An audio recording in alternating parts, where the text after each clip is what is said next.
This is a Helix Folding Bike. It's a wonderful machine.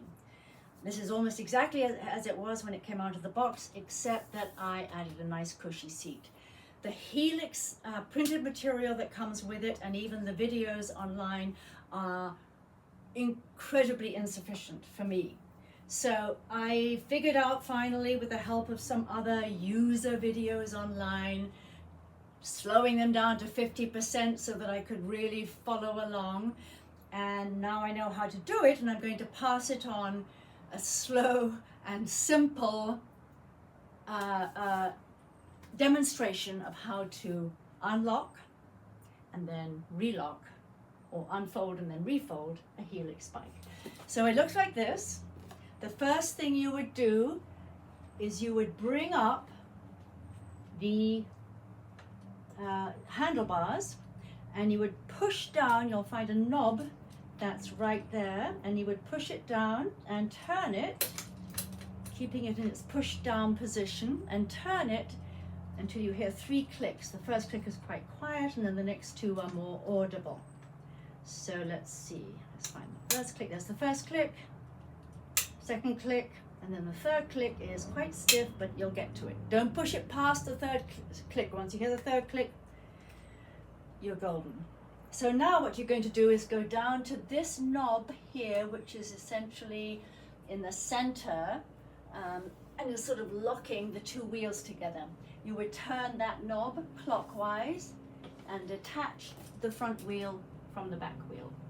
Then what you would do, and if I was a bigger person, I could do this more smoothly, but I'm not. So I have to use my right foot to help me. And you lift this up, and the front wheel will swing forward, and I have to anchor it with my right foot so that the back wheel swings back, and then you just let it fall, and there's a lock in the back here. Then you will find that there is another knob like the one for the handlebars, and you need to push this down till it's flush and turn it around. Again, you'll have the 3 click situation. So this is 1 click, it's very quiet. 2 click, more audible. 3 click, no further than 3 clicks. And there, you're set up. Now, when it comes to folding it, which you're obviously going to want to do, that's the purpose of having a folding bike, these are the methods. So in folding it, you will make sure that this pedal is in this position. So it's up against this, whatever that is called. And then there's a lever here, and it'll be self-evident when you get it. And you lift that up, and the back wheel will swing forward. You just have to make sure that you just have to open the front wheel a little bit so that there's room for the back wheel. And what happens when you do that is the pedal that you just positioned will go back into a position that is favorable for the front wheel. So then, having got the back wheel into that position, it will actually sit quite comfortably by itself. Then what you do is there is a little, I don't know what you call it even, but a little level that you have to push down in order to release this button thing.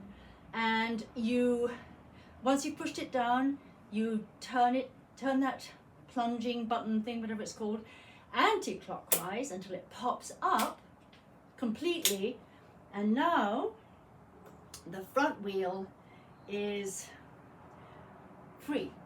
So then what you do is you pull the front wheel back until it's flush with the back wheel.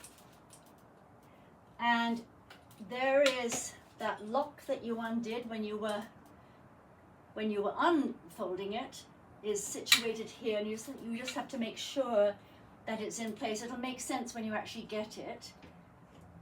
And once it's in place, you lock it, and everything is solid.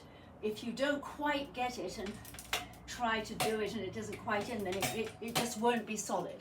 So you just have to make sure that everything is in the right position, and then now it's solid. And then of course, what you do is you have the same little lever thing that you had for the front wheel, and this is to get to to collapse the handlebar, and you do this with the handlebar, and now you have a completely folded bike. What I didn't do was I didn't raise my seat to where I would have normally had it, but that's normal biking. So there we are.